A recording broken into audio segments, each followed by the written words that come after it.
Fevralın 24-ü Park Bulvarda bir qrup gənc bir fidanın daha solmasına icazə verməyək adlı xeyriyə aksiyası keçirib. Məqsəd xərçəng xəstəliyindən əziyyət çəkən Hüseynli Nərminə dəstək olmaqdır. Təşkilatçılardan olan Zahir Mirzə dəstək olan hər kəsə öz təşəkkürünü bildirib.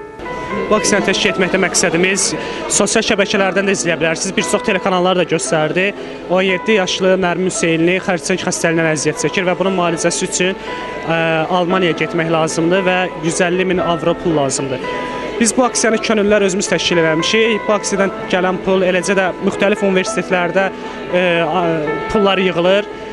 Hələ ki müəyyən qədər pul yığmışıq, yenə amma buradan səslənirəm gənclərimizə, Azərbaycan insanlarına ki, köməklik göstərin. Burada insanların əhvalı fikir verirsə çox pozitivdir. Mən inanıram ki, bu pozitivlik Nərmini xilas etməyə yardımcı olacaq və bizim əziyyətimiz yerdə qalmayacaq. Bir daha hər birinizə minnətdaram. Aksiyaya gəlib köməklik eləyənlər hər kəsə. Təşəkkürlər.